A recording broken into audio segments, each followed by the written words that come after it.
much mashed potato, Margot. That's to go round, you know. G'day, Mrs. O'Regan. Are you ready for me? Yes, Lizzie. The ones on the end of the bench are for isolation, solitary and maternity. Give her a hand with it, will you, Margot? Cheer about Kay White. I read it in the paper. I hope that bitch ends up in here. She already is. She's in isolation. Oh, yeah? Well, you'll be delivering her meals, won't you? And give her a message from me. Tell her she's on the inside now and no better than the rest of us, so she better pay up the money she owes or else. Can't do much to her in isolation. Can't I just?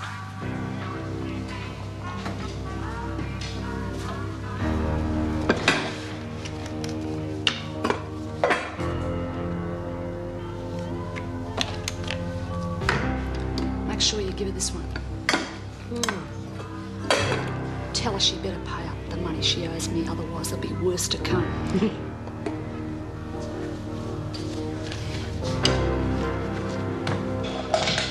All right, Birdsworth, be quick and no talking. Hello? I'm Lizzie. Hello.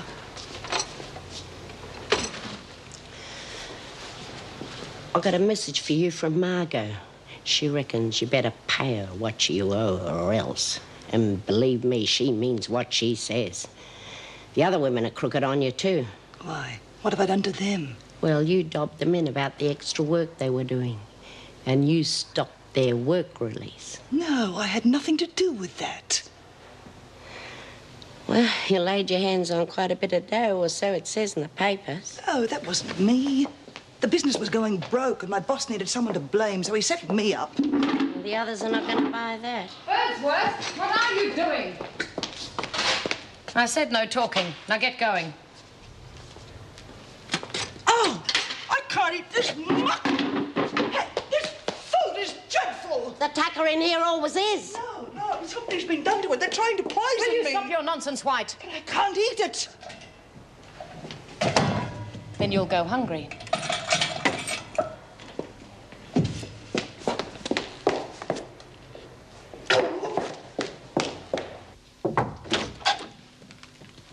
Hello. I'm Meg Jackson. I'm Miss Forster.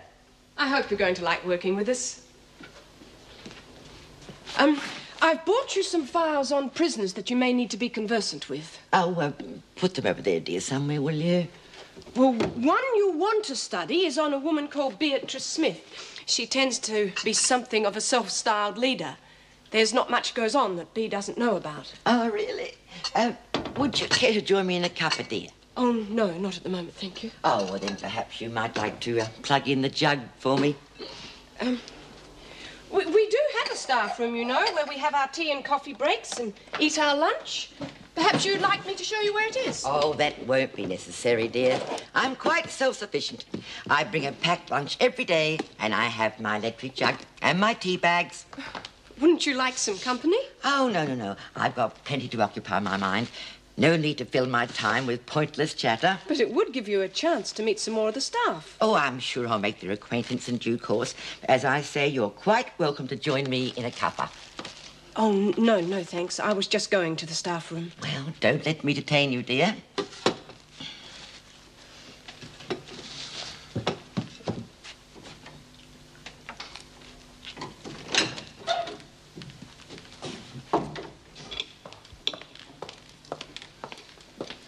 We're going to have our hands full, I think. How do you mean? With Kay White. You should have heard her carrying on when she got her lunch. Yeah, I can't say I blame her. Good thing we put her into isolation, though. In my opinion, she should be in the psychiatric ward. Listen, what do you think about this new social worker? Well, I don't think much of them at the best of times, but this one seems a far cry from Paul Reed. Yeah, you can say that again. I noticed she had you at her beck and call. Well, somebody had to give her a hand. She had a lot of stuff there. So I noticed. You'd think she'd come to live.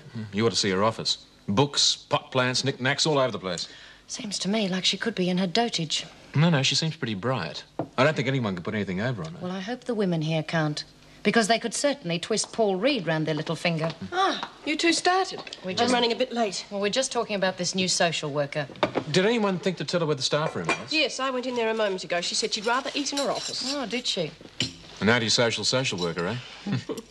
She did seem a bit strange. I took some of the women's files into her. She didn't show the slightest interest in them whatsoever. Seemed far more concerned about making herself comfortable in the office. Yeah, she does come across a bit strange. She keeps calling me dear. She's probably just trying to be friendly. I hate that sort of familiarity. She'll call me by my proper name. Well, she introduced herself to me as Miss Forster. Oh, seems to me like we've got a real oddball. Well, Mrs. Davidson says she's got a marvellous record, been with the department for years. If it was up to me, I'd dispense with social workers altogether.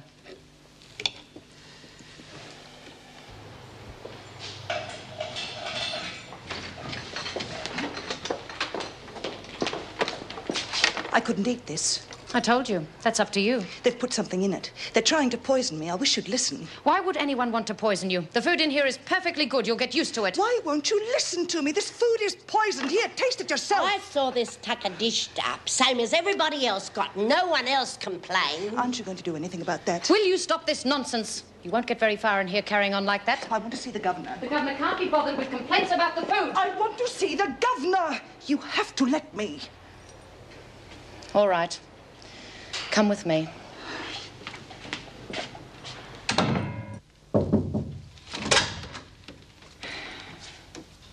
The new prisoner White wants to see you. Is it important? I don't think so. It's about the food. All right, I'll see her.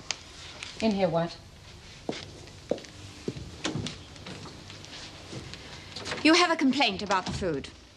There was something put in it. What do you mean, something? I don't know. The women are out to get me. They've put something in my food. I know I warned you the women may be against you, but don't you think you may be jumping to conclusions now? No, I am not. They're trying to poison me. Why won't anyone listen to me?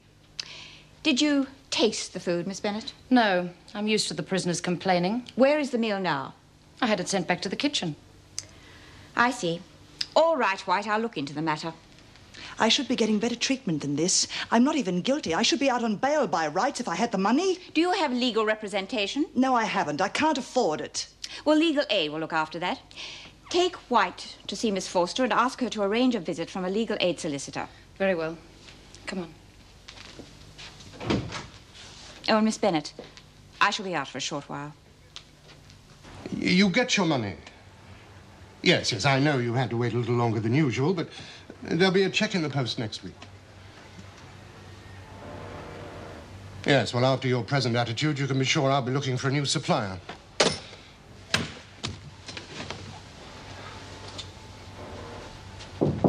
Come in.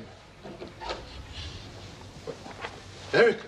I thought it better not to ring. There's always the possibility of being overheard at Wentworth. Well, it was good of you to come. Do please sit down. I'm going through absolute hell. My creditors are hounding me and my staff are leaving me like rats deserting a sinking ship. Oh, I'm sorry, Andrew. I wish I could help, but... Well, I'm in a little difficulty myself. How do you mean? Because of me? I had a visit this morning from Ted Douglas from the department. He's a good friend. What are they trying to do to you, Erica? There's going to be an investigation as to whether or not I knew you were offering the women non-government work.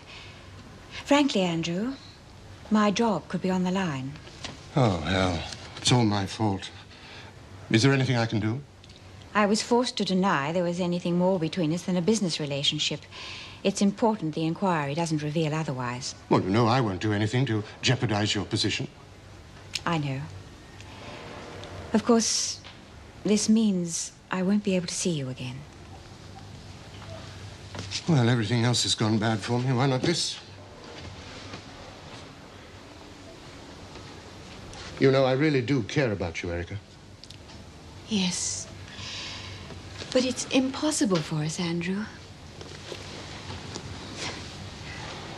I'm sorry it's turned out like this. I hope I'm not intruding. Erica, this is my wife.